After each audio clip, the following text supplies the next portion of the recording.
Hello दोस्तों, मैं हूं सचिन जैन और आज हम पढ़ने जा रहे हैं एक दूसरा ग्रीक दार्शनिक जिसका नाम है प्लेटो। इनका दूसरा नाम है एरिस्टोक्लीज।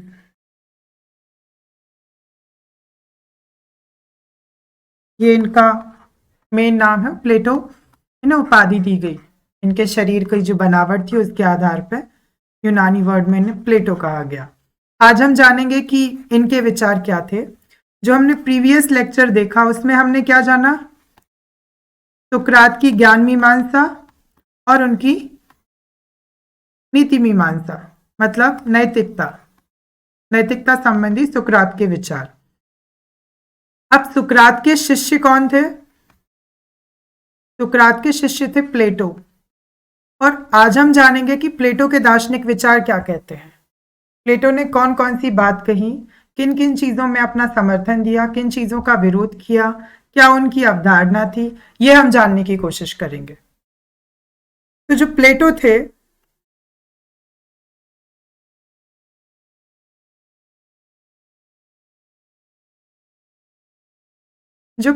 थे इन्होंने क्या किया है,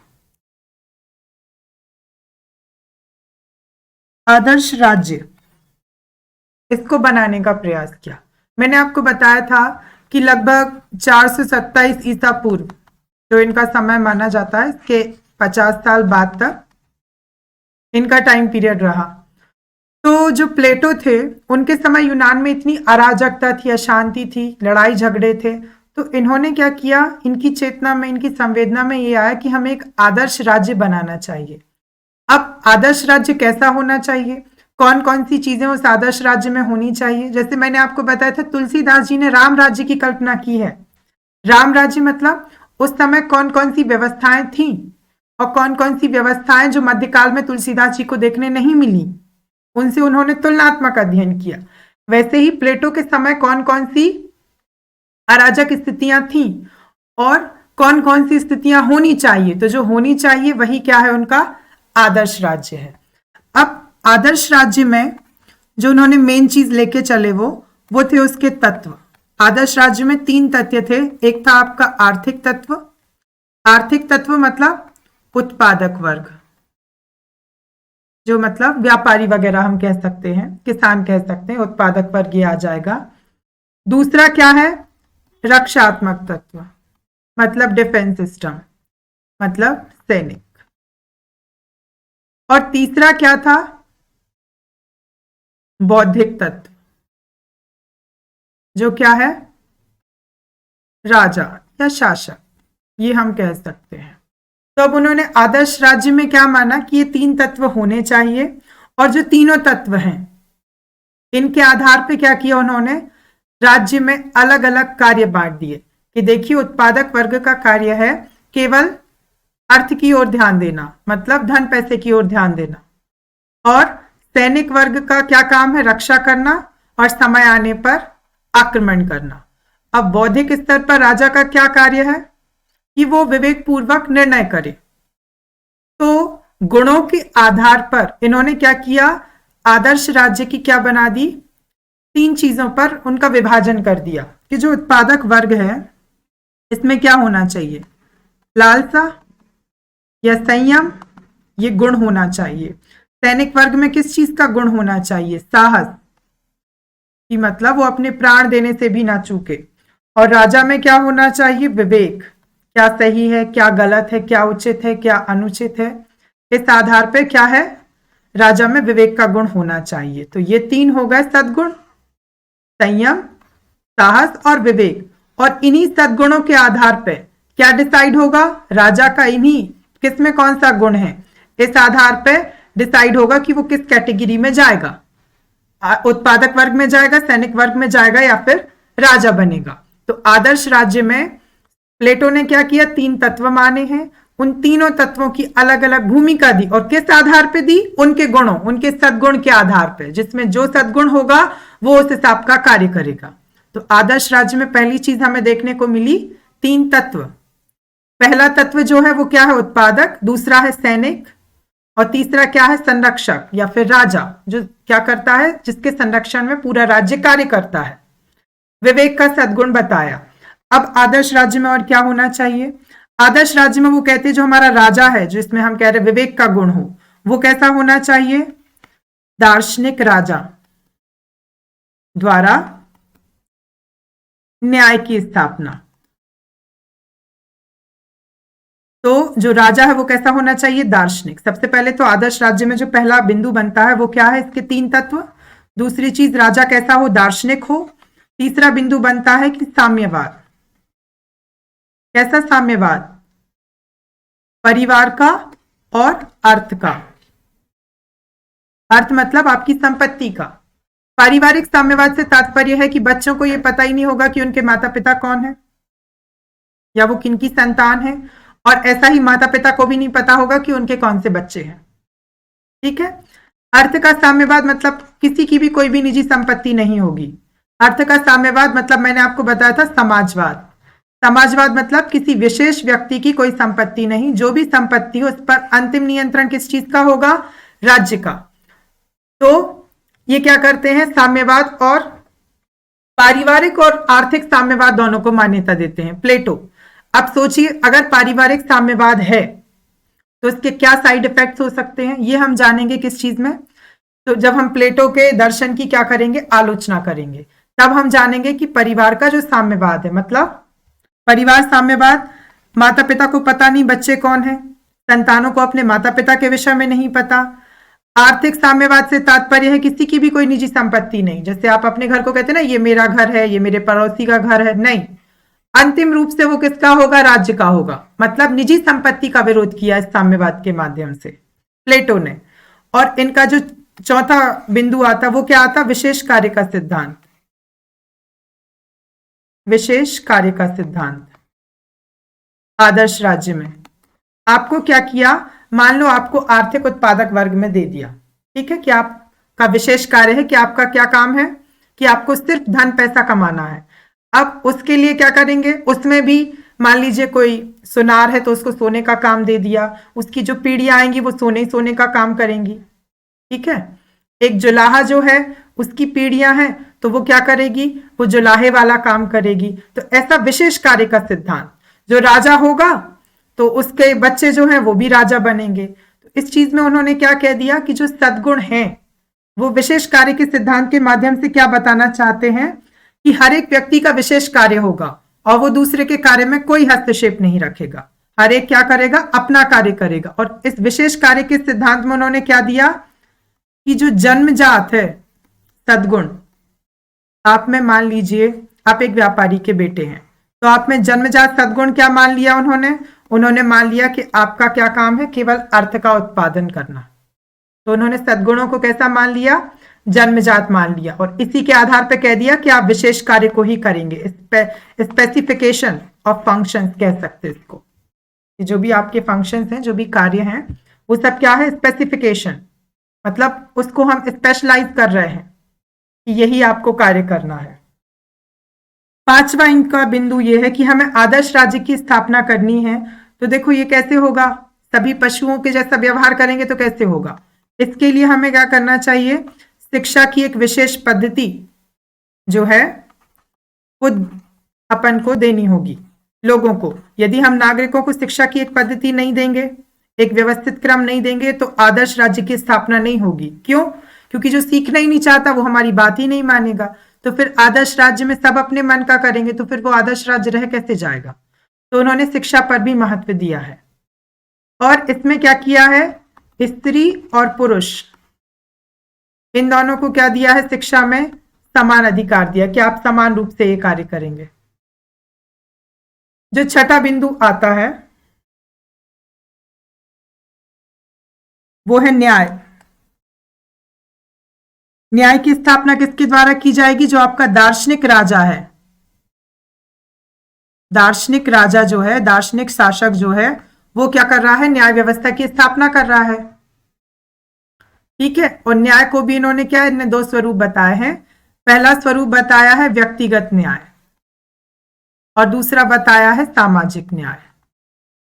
अब न्याय को हम बहुत अच्छे से पढ़ेंगे, बहुत इसका डिस्क्रिप्शन करेंगे। तो न्याय सिद्धांत में ये क्या कहते हैं, वही आदर्श राज्य, इनका अल्टीमेट गोल है कि हमें एक आदर्श राज्य चाहिए, यही मेरा लक्ष्य है। तो आदर्श राज्य के रूप में ये क्या कहते हैं कि जो आपका आदर्श राज्य है वो व्यक्तियों से मिलकर बनता है। ये इनका सेंटेंस है कि आदर्श राज्य जो है वो व्यक्तियों से मिलकर बनता है, ना कि पहाड़ों चट्टानों से। ये प्लेटो का कथन है।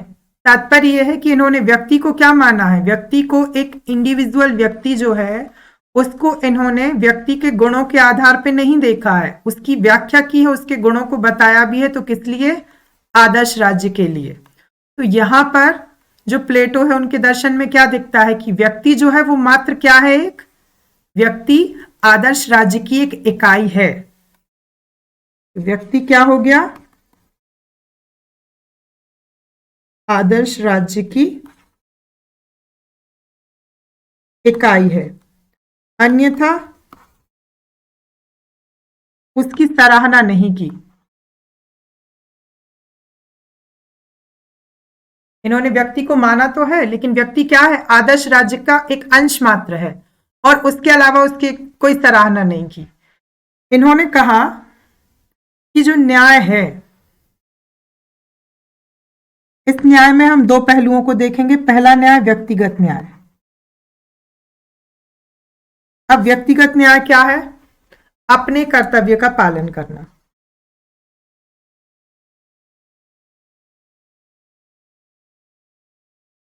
देखिए, सब में बहुत सारी इच्छाएं होती हैं, सबके अपने अपने कुछ मतलब कह सकते हैं भावनाएं हैं, विचार हैं।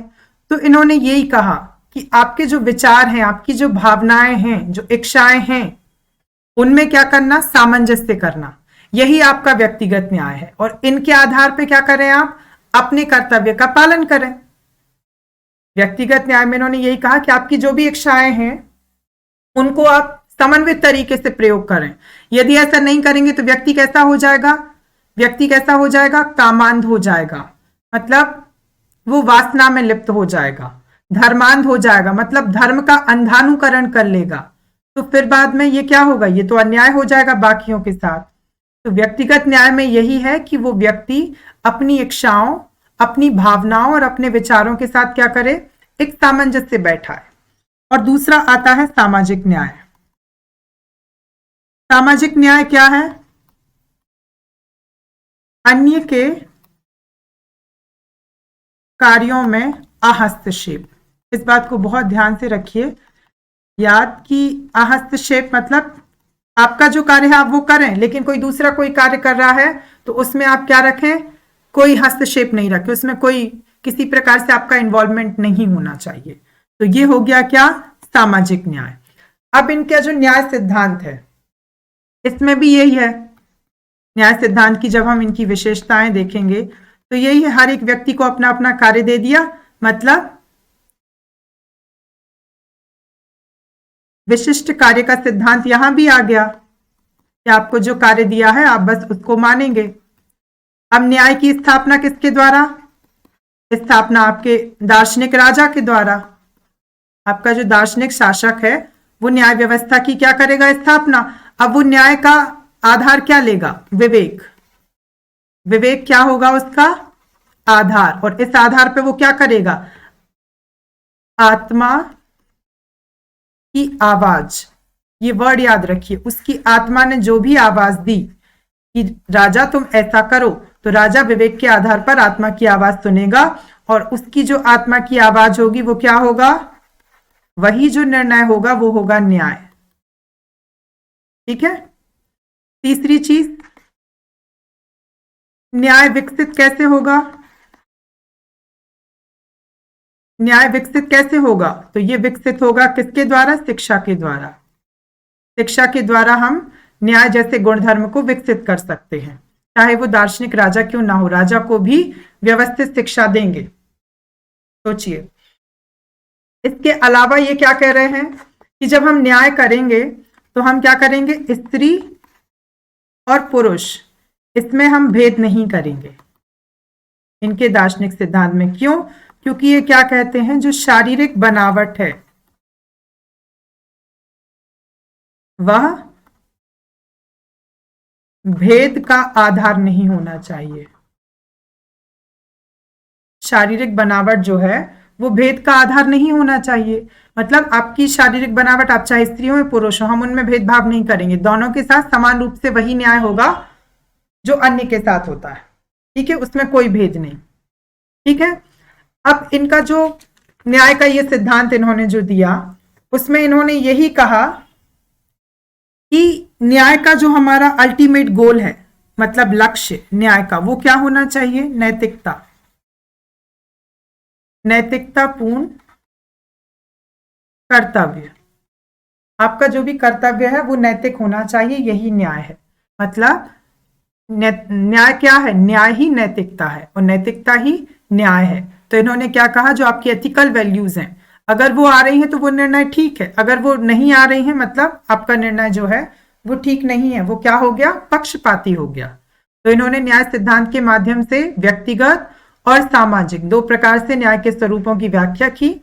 व्यक्तिगत में ये कहते हैं अपने कर्तव्य का पालन कीजिए, आपकी अपनी इच्छाएं हैं, विचार हैं, आपकी अपनी भावनाएं हैं, उनका क्या कीजिए? संतुलित विकास कीजिए। ऐसा ना हो कि आप वासना में बस लिप्त हो जाएं, ऐसा ना हो कि आप धर्म में बस लिप्त हो जाएं पूरी तरीके से, तो फिर आप अपने कर्तव्य को ना देखें। तो व्यक्तिगत रूप से आपकी भावनाओं का सामंजस्य ही आपका क्या है? व्यक्तिगत न्याय है। और सामाजिक न्याय क्या है? अन्य के किसी कार्य में कोई हस्तक्षेप मत रखिए। अब इन्होंने जो न्याय का सिद्धांत दिया, इसकी हम क्या करेंगे? आलोचना। न्याय के सिद्धांत की हम करेंगे आलोचना, सिद्धांत की आलोचना। अब आलोचना इनकी किस बात पे होती है? तो आलोचना होती है कि देखिए, अन्य के कार्य में हस्तक्षेप नहीं। अगर आप सोचिए, मान लीजिए कि कोई बाबू है, वो अपने कलेक्टर के प्रति जवाबदेह नहीं है, मतलब कलेक्टर उसके कार्य में कोई हस्तक्षेप नहीं रखता, तो बाबू तो अपने मन की करेगा।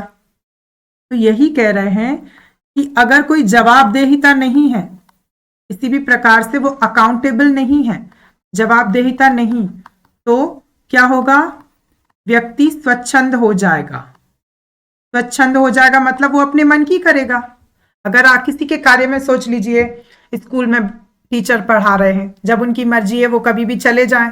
अगर मान लीजिए इंस्पेक्शन वाली टीम का डर ना हो, मतलब उनकी किसी के प्रति कोई अकाउंटेबिलिटी ना हो, तो वो तो कभी भी जाए, कभी भी स्कूल बंद करके बच्चों की छुट्टी कर दें। तो ये तो न्याय नहीं होगा ना, ये तो अन्याय होगा उन बच्चों के साथ।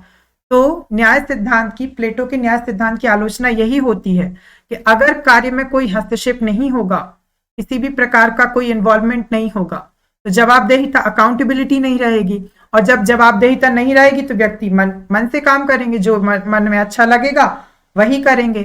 तो इस स्वच्छंदता के कारण क्या आ जाएगी? जो कार्य है उसकी जो गुणवत्ता है, कार्य की गुणवत्ता, उसमें क्या आ जाएगी? गिरावट आ जाएगी। तो प्लेटो के सिद्धांत की आलोचना में सबसे पहला बिंदु ये होता है। दूसरी चीज, ये क्या कह रहे हैं कि जो शासक हो वो कैसा होना चाहिए? उसमें कौन सा गुण होना चाहिए? विवेक का गुण होना चाहिए। सैनिक जो है उसमें कौन सा गुण होना चाहिए? साहस। ठीक है। और जो उत्पादक वर्ग है, मतलब व्यापारी या किसान, इनमें कौन सा गुण होना चाहिए? इनमें गुण होना चाहिए संयम या लालसा, कह सकते हैं। है तो दोनों विपरीत, लेकिन फिर भी ये होना चाहिए इनके अनुसार। सभी अपने अपने कार्य को ईमानदारी से करें और अन्य के कार्यों में हस्तक्षेप ना रखें। तो यदि ये सब अपने अपने कार्यों में इन्वॉल्वमेंट रखते हैं, ठीक है, राजा अपना काम कर रहा, सैनिक अपना कर रहा और उत्पादक वर्ग अपना कर रहा, तो सिर्फ एक क्वालिटी के बेस पर हम कैसे इनका विभाजन कर दें? तो इन्होंने जो श्रम विभाजन किया है, श्रम विभाजन ये कैसा है? निराधार है। सिर्फ एक क्वालिटी के बेस पे आप किसी को राजा बना दो कि अगर उसमें विवेक का गुणधर्म है तो उसको राजा बना दो। हो सकता है उसमें साहस का भी गुणधर्म हो सकता है उसमें संयम का भी गुणधर्म हो, तो एक से ज्यादा भी उसमें गुण हो सकता है, सिर्फ एक गुण के आधार पे आप इसको कैसे कर रहे हैं? तो श्रम विभाजन कैसा है? निराधार, क्योंकि एकाकी गुण से भूमिका जो है वो क्या हो रही है? निर्धारित हो रही है। एकाकी उससे क्या हो रही है? एकाकी सिर्फ एक गुण से भूमिका निर्धारित हो रही, तो इसलिए श्रम विभाजन कैसा हो गया? निराधार हो गया। दूसरी चीज यही है, मान लीजिए किसी में गुण है पर रुचि नहीं। अब मान लीजिए जो राजा है उसमें विवेक का सद्गुण है पर उसकी रुचि नहीं है। गुण है पर क्या नहीं है? रुचि नहीं है। तो आप उसको क्या करेंगे? जबरदस्ती वो भूमिका दे देंगे। तो ये क्या करता है? जो चयन है उसमें क्या करता है? चयन को बाधित करता है कि व्यक्ति की स्वतंत्रता है कि मुझे क्या चुनना है, इसको आप बाधित कर रहे हैं। तो न्याय सिद्धांत ये भी क्या है? ये भी अन्याय हो गया। व्यक्ति को आप कह रहे हैं ना कि आप अपने कर्तव्य का पालन कीजिए, मान लो उसको वो कर्तव्य नहीं करना, कोई दूसरा कर्तव्य करना, तो आपने उसका चयन क्या कर दिया? छीन लिया। मान लो किसी व्यक्ति को डॉक्टर बनना है, आप उससे कह दो नहीं नहीं आपके मैथ्स में बहुत अच्छे मार्क्स आए हैं 12th में, तो आप एक काम कीजिए, आप आईआईटी का प्रिपरेशन कीजिए। उसकी रुचि तो डॉक्टर बनने में है ना, तो उसमें गुण तो है कि वो इंजीनियर बन सकता है, लेकिन उसकी रुचि डॉक्टर बनने में है, तो क्या आप उसकी रुचि छीन लेंगे उससे? ये भी तो अन्याय हो गया ना उसके साथ। तो इनके न्याय सिद्धांत की एक आलोचना इस प्रकार भी होती है। एक अगला बिंदु जो है न्याय सिद्धांत की आलोचना में, वो ये आता है कि देखिए ये कैसा है? आलोकतांत्रिक। जनता तो चुन नहीं रही है राजा को। राजा कैसा मान लिया? दार्शनिक होना चाहिए, ठीक है, दार्शनिक आप कह रहे हैं, दार्शनिक राजा होना चाहिए, लेकिन जनता ने तो उसको नहीं चुना ना, तो राजा कैसा हो जाएगा? राजा अपने मन की करेगा, अपने दर्शन में उलझा रहेगा, और दर्शन में उलझा रहेगा तो फिर बाद में क्या होगा? जनहित जो है इसकी क्या होगी? उपेक्षा होगी। कैसे उपेक्षा होगी? देखिए, यदि जनता को राजा चुनती है, ठीक है, मतलब जनता मिलकर राजा को चुनती है, तो फिर ये होगा कि हाँ राजा अच्छा कार्य करेगा, और यदि राजा अच्छा कार्य नहीं करेगा तो जनता उसको हटा देगी। तो यहां लोकतंत्र की कोई बात ही नहीं है। ये सिद्धांत कैसा है? आलोकतांत्रिक है। क्यों?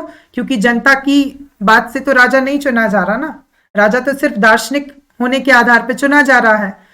तो ये जो है ना, ये भी न्याय सिद्धांत की आलोचना का एक कारण बनता है कि ये सिद्धांत कैसा है? आलोकतांत्रिक, क्योंकि सिर्फ दार्शनिक व्यक्ति को ही आप क्या कर रहे हैं? राजा बना रहे हैं। जनता की कुछ भूमिका है ही नहीं इसमें राजा को चुनने में। तो इस सिद्धांत की एक आलोचना ये भी होती है। एक अन्य आलोचना क्या होती है? कर्तव्य की बात कर रहे हैं आप, और आपने क्या कर दिया?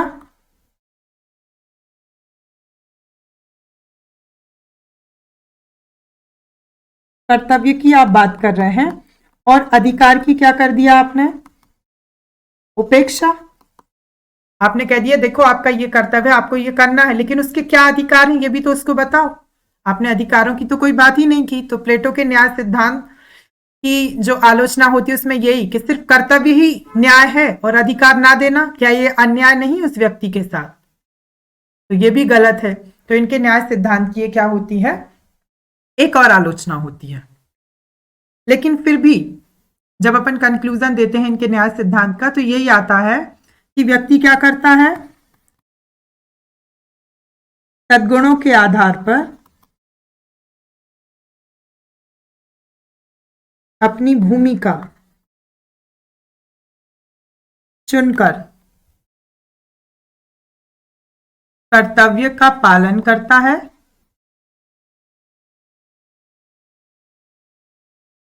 तो आदर्श राज्य में वह अपनी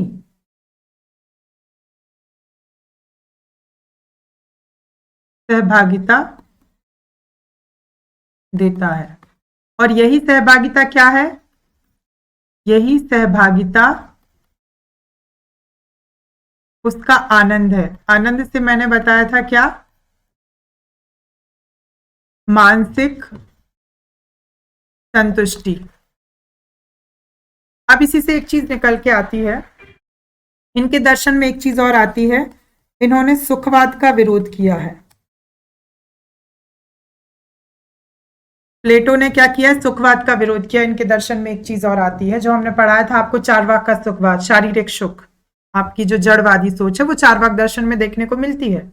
ये कहते हैं देखिए, सुख जो है वो सापेक्ष, एक व्यक्ति के लिए जो खुशी है दूसरे व्यक्ति के लिए वही दुख है। तो सुख को इन्होंने क्या कहा है? सापेक्ष कहा है। सुख कैसा है? सापेक्ष और व्यक्तिपरक, आत्मनिष्ठ कह सकते हैं। व्यक्ति के खुद के लिए सुख है, हो सकता है दूसरे के लिए वो सुख ना हो। ये क्या कर रहे हैं? इन्होंने आनंद प्राप्ति की बात की है। आनंद प्राप्ति कैसे होगी? मानसिक संतुष्टि, ये शारीरिक सुख से नहीं होगी। तो इन्होंने क्या किया है? सुखवाद का भी विरोध किया है। अब जो प्लेटो है, इनकी एक बहुत फेमस पुस्तक है जिसका नाम क्या है? रिपब्लिक। इसमें दो चीजें मिलती हैं, पहले मिलती है न्याय और दूसरा मिलता है शिक्षा। न्याय के विषय में आपको बहुत विस्तार से बताया गया कि न्याय में ये व्यक्तिगत और सामाजिक न्याय दो स्वरूप बताते हैं। न्याय में कौन कौन सी विशेषताएं हैं न्याय की, उसकी कौन कौन सी आलोचनाएं हैं, ये सब आपको बता दी गई। अब हम जानते हैं कि इनका जो ग्रंथ है, इनकी जो पुस्तक है रिपब्लिक, उसमें इन्होंने शिक्षा पर विस्तार से चर्चा की। सोचिए 427 ईसा पूर्व, बिफोर क्राइस्ट, उस समय ये शिक्षा की बात कर रहे हैं। तो इनके टाइम पीरियड के हिसाब से जो शिक्षा की बात है ना, सभी की शिक्षा, सर्व शिक्षा, ये जो है ना, इसका बहुत विस्तार से वर्णन इन्होंने किया है अपने इस ग्रंथ में रिपब्लिक में। और शिक्षा का इतना विस्तार वर्णन मिलना, शिक्षा को इतना महत्व देना जो प्लेटो के दर्शन में दिखता है ना, वो बाद के 6 सालों में तक देखने को नहीं मिला, 600 सालों में तक देखने को नहीं मिला। उनके बाद में जो पहली सदी तक शिक्षा पर इतना ध्यान किसी ने नहीं दिया। फिर हाँ, जब ईसा मसीह का जन्म हुआ तो उनके समय थोड़ा बहुत देखने को मिलता है, लेकिन फिर भी इतनी विस्तृत व्याख्या ये इनको क्या बताती है? ये नयापन, जो नवीनता है, वो हमें प्लेटो के दर्शन में देखने को मिलती है, उनके इस रिपब्लिक ग्रंथ में देखने को मिलती है। तो अब हम जानेंगे प्लेटो के शिक्षा संबंधी विचार। ठीक है, इन्होंने क्या कहा शिक्षा से संबंधित, कौन कौन सी उसकी विशेषताएं थी, शिक्षा के कौन कौन से ऐसे पहलू थे जिनकी आलोचना की जाती है, इन बातों को हम जानेंगे। तो इन्होंने यही कहा कि जो शिक्षा है इसका अर्थ क्या है। तो प्लेटो कहते हैं कि जो हमारी आत्मा है, आत्मा के विकास के जो चरण हैं, आत्मा की जो विकास है उसके जो भी चरण हैं, उनमें उन्नति करना ही क्या है? यही आपकी शिक्षा है। आत्मा के विकास के चरण में जो उन्नति है वही क्या है? आपकी शिक्षा है। ठीक है, और वो उन्नति कैसी हो? अनुकूल होनी चाहिए। ऐसा नहीं कि व्यक्ति को कष्ट हो रहा है, क्योंकि वो जितना खुश रहेगा उसकी आत्मा के विकास में उसकी वैसी ही उन्नति होगी। और खुशी से तात्पर्य क्या है? आनंद, मानसिक संतुष्टि, शारीरिक सुख नहीं। तो शिक्षा क्या है? आत्मा के विकास के चरण की उन्नति। आत्मा के विकास जो है इसके चरणों की क्या है? उन्नति है। ठीक है, अब इसका उद्देश्य क्या है? शिक्षा का उद्देश्य क्या होना चाहिए? शिक्षा का उद्देश्य वही है, मानव का संतुलित विकास। ये क्या हो गया? प्लेटो के अनुसार शिक्षा का उद्देश्य हो गया। अब शिक्षा कैसी हो? तो जो प्लेटो की शिक्षा है,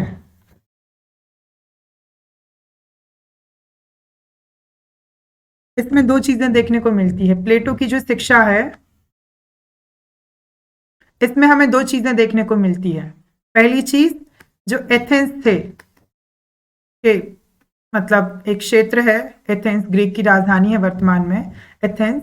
2004 में आपके समर ओलंपिक्स भी एथेंस में हुए थे। तो वो एक देवता के नाम पर नाम रखा गया है, या एक विचारक कह सकते हैं, कई लोग उन्हें विचारक भी कहते हैं, कई लोग देवता कहते हैं, उन्हीं के नाम पे ये एथेंस रखा गया। तो एथेंस की मानसिक शिक्षा प्लस स्पार्टा, एक अलग जगह है, आपने मूवीज में देखा होगा, स्पार्टा नाम सुना होगा। स्पार्टा की शारीरिक शिक्षा, इन दोनों का जो मिश्रण था वो था क्या, प्लेटो की शिक्षा प्रणाली। तो अपन कह सकते प्लेटो की शिक्षा प्रणाली इज इक्वल टू एथेंस की मानसिक शिक्षा प्लस स्पार्टा की शारीरिक शिक्षा। तो शिक्षा के माध्यम से क्या बताना चाहते थे, शिक्षा ऐसी हो जो चहुमुखी विकास की ओर ले जाने वाली हो। एक इनका उद्देश्य ये था कि संतुलित विकास करके उसको चहुमुखी विकास करना, ऑल ओवर डेवलपमेंट, ये इनकी सोच थी। अब इनकी शिक्षा प्रणाली का प्रारूप क्या था हम ये जानेंगे। इन्होंने क्या किया, एक प्रारूप बनाया कि जो शिक्षा प्रणाली है उसमें ये चीजें होनी चाहिए। तो ये क्या आधार बनाते हैं, इन्होंने आधार बनाया क्या, आयु, ठीक है, प्लस आयु प्लस बुद्धि विकास। अब बुद्धि के हिसाब से मान लीजिए आयु के हिसाब से बुद्धि का विकास नहीं हो रहा है तो वो भी देखना चाहिए। तो इन्होंने सिर्फ आयु को नहीं ध्यान दिया, इन्होंने क्या कहा, आयु के साथ बौद्धिक विकास, ये दोनों क्या माने इन्होंने, आधार माने कि हम इस हिसाब से अपने प्रारूप को डिसाइड करेंगे। तो आयु के आधार पे ये कहते हैं कि 0 से 6 वर्ष का जो आपका बच्चा है, 0 से 6 वर्ष तक आयु के लिए इन्होंने क्या कहा, आप क्या बताइए, काल्पनिक कहानियां, कहानी प्लस कथाएं, और इनका सार क्या है, आदर्श तत्व बच्चों के अंदर प्रकट करना। क्योंकि बच्चों को आप सीधे उपदेश दोगे वो कहेंगे अरे ये तो फालतू में दिमाग खराब करते, तो उनको कहानियों के माध्यम से समझाते हैं कि ये ब्रेव, ऐसा ब्रेव बच्चा ये होता है। जब हम कथाएं सुनाते हैं तो रामचंद्र जी की कथाएं सुनाते हैं कि ओहो रामचंद्र जी गुरुकुल में ऐसा जीवन जीते थे, तो उसके माध्यम से उनमें समर्पण, त्याग, ये भाव जो है ये आते हैं। तो काल्पनिक कहानियां और जो कथाएं हैं, मतलब जो पूर्व में घटित कथाएं हैं, महापुरुषों की गाथाएं हैं, जैसे रामचंद्र जी हो गए, तो इन कथाओं के माध्यम से उसका सार क्या निकलेंगे, आदर्श तत्व जो है वो बच्चों के अंदर हम प्रकट करने की कोशिश करेंगे। तो 0 से 6 वर्ष के बच्चों के साथ उन्होंने कहा कि आपको ऐसी शिक्षा देनी चाहिए। अब उन्होंने इसी वर्ग में क्या किया है, निषेध भी किया है कि क्या करें, भयानक कहानी ना बताएं उनको, भयानक कहानियों का क्या किया है, निषेध किया है कि ये आपको नहीं करना है, ऐसा बच्चों के साथ ऐसी बातें मत करें कि जिससे उन्हें भय उत्पन्न हो और क्या हो, उनका जो विकास है वो कहीं ना कहीं बाधित हो, ठीक है। फिर बाद में वो क्या कहते हैं, जो 6 से 18 वर्ष की आयु है इसमें हमें कैसी शिक्षा दी जानी चाहिए, इसमें हमें शिक्षा देनी चाहिए संगीत, व्यायाम, साहित्य। अब इसके माध्यम से वो क्या बता रहे हैं, extra curricular activities, extra curricular, इसको हिंदी में कहते हैं पाठ्येतर, जैसे कहते हैं ना सिर्फ एजुकेशन नहीं, इसके अलावा भी एक्स्ट्रा करिकुलर एक्टिविटीज में बच्चों को आगे होना चाहिए। तो एक्स्ट्रा करिकुलर एक्टिविटीज जो है इसके माध्यम से क्या होगा, उनमें प्रतिभा का विकास होगा, विकास होगा। अब इसका सार निकल के क्या आता है कि प्रतिभा का विकास करना कैसे, संगीत के माध्यम से वो अच्छे गायक बन सकते हैं, व्यायाम के माध्यम से बहुत अच्छे क्या बन सकते हैं, योद्धा बनने की ओर उनका पहला चरण हो सकता है, साहित्य के माध्यम से वो अच्छे लेखक या कवि बन सकते हैं, ठीक है। तो 6 से 18 वर्ष तक ऐसी शिक्षा दी जानी चाहिए। अब 18 से 20 वर्ष की आयु जो है, इसमें कैसी शिक्षा दी जानी चाहिए? तो ये कह रहे हैं अनिवार्य सैनिक शिक्षा। 2 वर्ष क्या करो आप? अनिवार्य सैनिक शिक्षा। वॉलेंट्री जो है वो आपका क्या कह सकते हैं, डिफेंस देने की कोशिश की गई। इजराइल जो है एक कंट्री है जिसमें अनिवार्य रूप से 1 वर्ष तक आपको सेना में अपनी जिम्मेदारी जो है वो देनी ही पड़ती है। अपनी जो भूमिका है, आपका जो कर्तव्य है देश के प्रति, वो निभाना ही पड़ता है। तो इन्होंने भी यही कहा कि 18 से 20 वर्ष की आयु तक आप अनिवार्य रूप से क्या करें, सैनिक शिक्षा लें। और फिर इस शिक्षा के बाद क्या हो? इसके बाद क्या हो? एक कंपटीशन एग्जाम हो, और जो कंपटीशन एग्जाम होगा उसी को हम क्या करेंगे, उच्च शिक्षा में भेजेंगे। मान लीजिए 20 साल में आपका स्कूल खत्म हो गया, स्कूल के बाद एक कंपटीशन एग्जाम होगा, उसमें जो लोग पास होंगे उन्हीं को हम आगे की क्लास में एंट्री देंगे। तो यही उनका क्या था, प्रारूप था। अब मान लीजिए जो इस एग्जाम को पास कर जाएंगे, तो फिर 20 से 30 वर्ष की जो आयु है, इसमें किस चीज की शिक्षा दी जाएगी? गणित, ज्योतिष प्लस दर्शन, मतलब फिलॉसफी, इन चीजों की शिक्षा दी जाएगी। अब इस आयु में ये सब जो शिक्षा दी जा रही है, ठीक है, इसके माध्यम से क्या होगा? तर्क शक्ति। अब इसका सार क्या निकलेगा? तर्क शक्ति का विकास, ये इनका लक्ष्य रहा। इन्होंने जो भी मतलब दिया ना एज ग्रुप के हिसाब से ये होना चाहिए, तो वो सब क्या है, धीरे धीरे एक प्रक्रिया है जिसके माध्यम से क्या हो रहा है, गुणों का विकास हो रहा है। ठीक है। अब 30 से 35 वर्ष तक ये किस बात की शिक्षा देने की बात कर रहे हैं? द्वंद्वात्मक शिक्षा।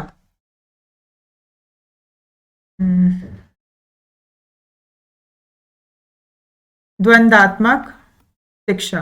द्वंद्वात्मक शिक्षा मतलब एक ने क्वेश्चन पूछा, दूसरे ने उसका उत्तर दिया, फिर उसने जो उत्तर दिया उस उत्तर को काटा जाएगा तर्क के माध्यम से, फिर उसका कोई नया उत्तर पूछा जाएगा। इस माध्यम से क्या होगा? वाद विवाद की सिचुएशन, डिबेट या कॉन्वर्सेशन, इसके माध्यम से क्या होगा? एक माध्यम, एक कह सकते हैं एक पर्टिकुलर पॉइंट तक पहुंचने की कोशिश की जाएगी। और इसका सार क्या है द्वंद्वात्मक शिक्षा का? सत्य की खोज, जो भी सच है उस तक पहुंचने का प्रयास किया जाएगा वाद विवाद के माध्यम से। फिर 35 वर्ष से 50 वर्ष तक शिक्षा में क्या होगा? व्यवहारिक दैनिक जीवन की शिक्षा, कि आपको व्यवहार कैसा करना चाहिए, लोगों से कैसे बातचीत करनी चाहिए, दैनिक जीवन कैसे जीना चाहिए, एक आदर्श जीवन कैसे होता है, ये सारी शिक्षा दी जाएगी। और फिर उन्होंने यही नहीं कहा, उन्होंने कहा 50 वर्ष की आयु पे क्या बस खत्म कर देना चाहिए? तो प्लेटो कहते हैं कि देखिए, सीखने की कोई उम्र नहीं होती, आप किसी भी उम्र में सीख सकते हैं। और 50 वर्ष के बाद जो उत्तीर्ण हो जाएगा, इसके बाद एक एग्जाम होगा, उसमें जो उत्तीर्ण होगा वो क्या बनेगा? वो बनेगा शासक। क्यों? क्योंकि उसने देखिए एक प्रतियोगी परीक्षा 18 से 20 के बाद उसने पार की थी, दूसरी अभी पार कर रहा है, तो वो शासक कैसा बन गया? दार्शनिक शासक बन गया। अभी तक हम कह रहे थे ना आदर्श राज्य में राजा कैसा होना चाहिए? दार्शनिक होना चाहिए। तो उसके लिए इतनी पढ़ाई हो, उसके बाद जो क्वालिफाई करके आए वो यहां तक पहुंचे। तो अब क्या बन जाएगा? 50 वर्ष में वो दार्शनिक शासक बन जाएगा। तो दार्शनिक शासक का चयन किस माध्यम से हो रहा है? शिक्षा के माध्यम से। तो इनकी जो शिक्षा पद्धति है वो क्या बताती है? राजा कैसा होना चाहिए, शासक कैसा होना चाहिए? वेल एजुकेटेड होना चाहिए।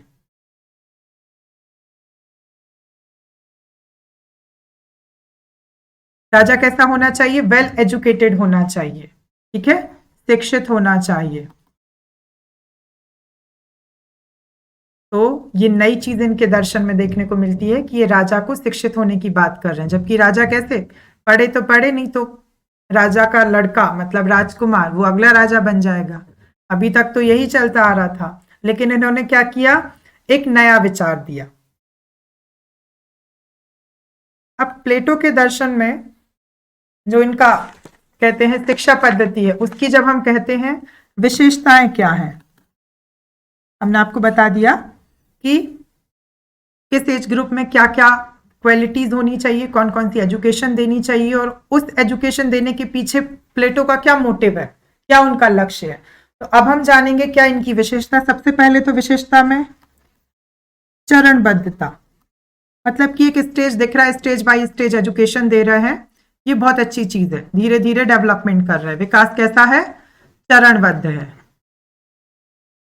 विकास जो कैसा है वैसा कैसा है, चरणबद्ध है। दूसरी चीज, इन्होंने सिर्फ मानसिक शिक्षा पर ध्यान नहीं दिया, सिर्फ मानसिक पर ध्यान नहीं दिया, क्योंकि मानसिक और शारीरिक दोनों शिक्षा की बात की, या फिर सिर्फ शारीरिक कह देते या सिर्फ मानसिक कह देते, ऐसा नहीं, इन्होंने दोनों चीजों पर फोकस किया। तीसरी चीज ये क्या कर रहे हैं, स्त्री प्लस पुरुष दोनों को क्या कह रहे हैं, शिक्षा का समान अधिकार। ये सबसे अच्छी चीज देखने को आई, क्योंकि उस समय तक महिलाओं को मात्र घरेलू कार्यों तक सीमित रखा जाता था, मात्र भोग की वस्तु समझा जाता था। तो इन्होंने शिक्षा का समान अधिकार दिया, ये उस समय बहुत नवीन विचार था।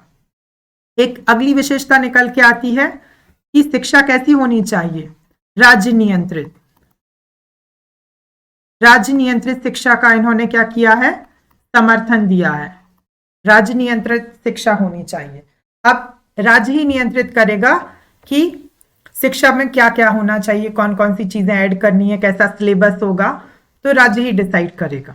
अब इसकी आलोचना, शिक्षा व्यवस्था की आलोचना। सबसे पहली आलोचना इन्होंने क्या किया है, जो गणित है उसको क्या दिया है, इंपॉर्टेंस दी है, महत्व दिया है, जबकि साहित्य की क्या की है, उपेक्षा की है। ये इनकी शिक्षा प्रणाली में देखने को मिलता है। दूसरी चीज क्या, अभी कहा कि राज्य नियंत्रित शिक्षा है, तो राज्य क्या करेगा, ऐसी शिक्षा देगा जिसमें क्या हो, राज्य के प्रति भक्ति हो, ना कि लोकतांत्रिक। लोकतांत्रिक मतलब जनता के हिसाब से, जिसमें जनता का हित हो। अपन लोकतंत्र की डेफिनेशन में अब्राहम लिंकन की डेफिनेशन पढ़ते हैं ना, जनता का, जनता के लिए और जनता के द्वारा।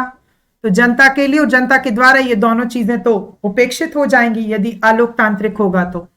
और ये कैसे होगा, जब राज्य क्या कर लेगा, नियंत्रित कर लेगा शिक्षा को। तो शिक्षा में भी वही पढ़ाएगा जिसमें राजा के प्रति भक्ति हो, तो ये भी एक आलोचना होती है। तीसरी चीज क्या है, ये सब क्या है, बहुत एक्सपेंडिचर है इसमें, बहुत खर्चीली पद्धति है। ये खर्चीली पद्धति है, जब सभी को ऐसे एजुकेशन हम देंगे 18-18 साल तक, 20-20 साल तक, फिर 20 साल में उनका कंपटीशन एग्जाम होगा, तो ये बहुत खर्चीली पद्धति है। राज्य के ऊपर क्या आ जाएगा, भार। जो चौथा बिंदु आता वो आता उत्पादक वर्ग। उत्पादक वर्ग की जो शिक्षा है, मतलब जो किसान है, व्यापारी, इनकी शिक्षा को कोई महत्व नहीं दिया गया, कोई महत्व नहीं। ये क्या है, ये भी इनकी एक आलोचना के रूप में देखा जाता है। फिर भी जब आप शिक्षा व्यवस्था लिखेंगे तो इसमें यही लिखेंगे कि उस समय मतलब 400 ईसा पूर्व में भी इस प्रकार से सभी को शिक्षा देने का, सर्व शिक्षा का जो इनका उद्देश्य था, प्लेटो का उद्देश्य था, वो अपने आप में मतलब सराहनीय कदम था। सोचिए, एलिमेंट्री एजुकेशन बहुत बड़ी चीज होती है। अब हम जानेंगे प्रत्यय का सिद्धांत। प्लेटो प्रत्यय के सिद्धांत के विषय में क्या कहते हैं, तो प्लेटो यही कह रहे हैं, क्या, मैंने आपको प्रत्यय का अर्थ बताया था कि वो सामान्य गुण, जब हमने आपको सुकरात पढ़ाया था तो इसमें प्रत्यय क्या थे, प्रत्यय गुण थे। प्रत्यय का अर्थ होता है गुण, या सद्गुण कह सकते हैं, गुण कह सकते हैं, ठीक है। तो इन्हीं प्रत्यय को लेकर क्या किया है, सुकरात ने अपनी ज्ञान मीमांसा दी और प्लेटो ने क्या दे दी, तत्व मीमांसा। मतलब उन्होंने क्या किया है, प्रत्यय को एक तत्व माना है, प्रत्यय को एक तत्व माना है। अब प्रत्यय के सिद्धांत के रूप में ये कहते हुए हमें समझाते हैं कि देखिए, जो प्रत्यय है, प्रत्यय मतलब गुण, ये क्या है? प्रत्यय ही ज्ञान के विषय हैं। अगर हमें कुछ जानना है, कुछ समझना है, तो वो क्या है? वो सिर्फ प्रत्यय है। प्रत्यय को ही जानो, देखो, समझो। गुणों को ही आप जानोगे, देखोगे, समझोगे, तभी तो उनको ग्रहण करने का भाव होगा। और ग्रहण करने का भाव होगा मतलब आप ज्ञान की ओर खिंच रहे हैं, आकर्षित हो रहे हैं, प्रभावित हो रहे हैं, मतलब ज्ञान को प्राप्त करने के पहले चरण की ओर आप बढ़ रहे हैं। तो प्रत्यय का सिद्धांत जो है वो क्या है? प्लेटो की तत्व मीमांसा से संबंधित है।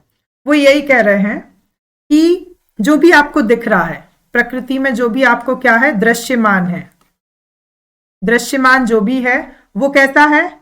परिवर्तनशील। और कैसा है? सापेक्ष। अब परिवर्तनशील के रूप में वो कैसे कहते हैं? उदाहरण देते हैं प्लेटो। वो कहते हैं कि देखिए, एक स्त्री है, वो कुंवारी अवस्था में तो कैसी है? सुंदर है। लेकिन जब वही वृद्ध हो जाएगी तो वो सुंदरता का गुण क्या हो जाएगा? आपको दिखेगा नहीं। क्यों? क्योंकि झुर्रियां पड़ जाएंगी, बूढ़ी हो जाएगी वो, तो सुंदरता का गुण तो आपको दिखेगा नहीं। मतलब क्या है कि जो भी आप देख रहे हैं, सुंदरता क्या हो गया? यहां पे सुंदरता जो है वो क्या हो गया? प्रत्यय या गुण। ये गुण कैसा हो गया? जो कुछ आपको दिख रहा है उन सब चीजों में ये गुण कैसा हो गया? परिवर्तनशील। उदाहरण देते हुए कहते हैं कि जो स्त्री है वो कैसी है? कुंवारी है, तो वो कैसी है? सुंदर है। और वृद्ध वही हो गई, कोई दूसरी स्त्री नहीं, वही जो हो गई वो वृद्ध हो गई, तो वो कैसी दिखेगी? सुंदर नहीं दिखेगी। मतलब जो भी आपको दिख रहा है वो सब क्या है? परिवर्तनशील है। एक समय वो सुंदर थी, एक समय नहीं है, तो ये क्या हो गया? परिवर्तन। दूसरी चीज सापेक्ष। एक सुंदर स्त्री सुंदर तो है, लेकिन अपेक्षा से देखें तो, जब अपन अपेक्षा करेंगे तो सुंदर देवी देखेंगे, और सुंदर देवी कैसी होगी? ये सुंदर नहीं मानी जाएगी। सुंदर देवी की तुलना में वो सुंदर स्त्री क्या मानी जाएगी? कम सुंदर मानी जाएगी। मतलब सुंदरता किसके पास हो गई? देवी के उसमें। तो सुंदरता क्या हो गई? सापेक्ष हो गई। तो जो कुछ आपको दिख रहा है उन सब चीजों में जो प्रत्यय है वो कैसा दिख रहा है? परिवर्तनशील और सापेक्ष दिख रहा है। ठीक है। केवल किस चीज की सत्ता है? गुण की या प्रत्यय की सत्ता है। जब तक ये प्रत्यय है तब तक तो सुंदरता है, और जब ये मतलब सुंदरता का यदि प्रत्यय गुण है तब तक वो चीज सुंदर है, और जब ये नहीं है तो फिर वो चीज सुंदर नहीं है। समझ रहे हैं आप? तो प्लेटो यही कह रहे हैं कि जो कुछ दिख रहा है, जो भी दृश्यमान अभिव्यक्तियां हैं, दृश्यमान अभिव्यक्तियां काय की? प्रत्यय की। ये क्या है? ये है परिवर्तनशील प्लस सापेक्ष। लेकिन प्रत्यय का जो ज्ञान है, इनका जो ज्ञान वो कैसा है? वस्तुनिष्ठ, मतलब एक ही है। और कैसा है? अपरिवर्तनशील। और इन्होंने कहा कि जो सुंदरता का प्रत्यय है, गुण है, उसके अतिरिक्त कोई भी ऐसी चीज नहीं है जो उस स्त्री को क्या करे? सुंदर बना सके। तो प्रत्ययों का ज्ञान जो है वो कैसा है? वस्तुनिष्ठ, अपरिवर्तनशील। लेकिन प्रत्यय जिन चीजों में आप देखने की कोशिश कर रहे हैं वो सब कैसी हैं? परिवर्तनशील और सापेक्ष है। समझ में आ गया? प्रत्यय तो वस्तुनिष्ठ है, लेकिन प्रत्यय जिन चीजों में आप देखने की कोशिश कर रहे हैं, जो भी आपको दिख रहा वो कैसा है? परिवर्तनशील और सापेक्ष है। ठीक है। और इन्होंने यही कहा कि जो प्रत्ययों का ज्ञान है वो आपको कैसे मिलेगा? वो प्राप्त होगा बौद्धिक अंतर्दृष्टि से। आपको बुद्धि से जो कुछ दिख रहा है, आपकी जो अंतर्दृष्टि, उसके माध्यम से ही आप इनके गुणों को देख सकते हैं, गुणों का ज्ञान कर सकते हैं, प्रत्ययों का ज्ञान कर सकते हैं। जबकि जो मत है, मत मतलब विचार, मैंने कहा मेरा ये मत है, आप कहेंगे आपका कोई दूसरा मत है। तो मत जो है वो कैसे होते हैं? आत्मनिष्ठ होते हैं। मतलब हर एक व्यक्ति का अपना अलग अलग मत होगा, अपना अलग अलग विचार होगा, और वो कैसा होगा? परिवर्तनशील। आज है, कल वही व्यक्ति बदल दे। लेकिन प्रत्ययों का जो ज्ञान है वो कैसा हो जाएगा? अपरिवर्तनशील और सार्वभौमिक। सब जगह वही सुंदरता का जो प्रत्यय है वो सब जगह माना जाएगा, सभी जगह उसको मान्यता मिलेगी। तो ये था इनका प्रत्ययों का सिद्धांत। अब इनका एक और सिद्धांत है पारिवारिक साम्यवाद। इसको मैंने बताया कि जो परिवार है उनमें संतानों को माता पिता का ज्ञान नहीं और माता पिता को संतानों का।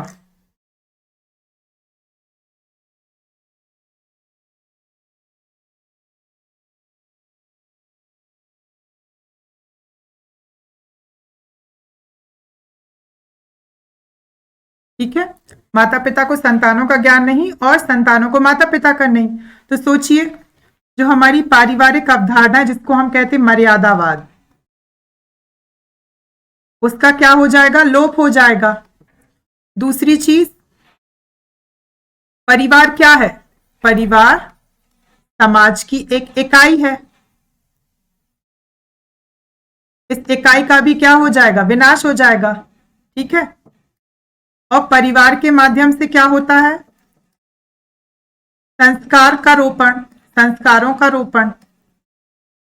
परिवार हमारी सीखने की पहली इकाई होती है ना, और समाज के साथ समाजीकरण की भी पहली। तो वो चीज क्या हो जाएगी? वो भी हमें नहीं मिलेगी। और जब पारिवारिक साम्यवाद होगा तो फिर क्या होगा? स्त्री जो जाति है, स्त्रियों की संपूर्ण जाति है, उसके प्रति क्या होगा? उसके प्रति दासत्व होगा, भोग की वस्तु समझी जाएगी। ठीक है, और पारिवारिक साम्यवाद होगा जब, तो क्या होगा? दास प्रथा। जब परिवार में आप मानेंगे ही नहीं किसी को परिवार, तो फिर दास प्रथा चलेगी। इस प्रकार से जो पारिवारिक साम्यवाद है, इनकी ये सारी क्या आ जाती हैं? आलोचनाएं। अब एक अलग वर्ड आया है, आर्थिक साम्यवाद।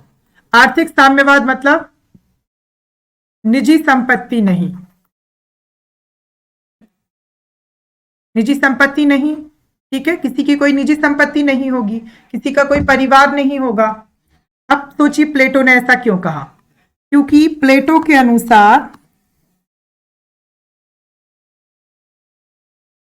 अनुसार क्या है?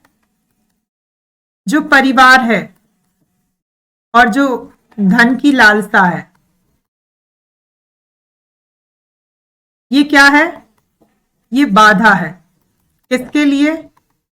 शासक के लिए और सैनिक के लिए। सैनिक सोचिए, जब वो घर परिवार की चिंता करने के लिए जाएगा तो वो साहस कैसे दिखा पाएगा? और शासक जब घर परिवार या फिर धन की लालसा रखेगा तो वो अच्छे से विवेकपूर्ण निर्णय कैसे दे पाएगा?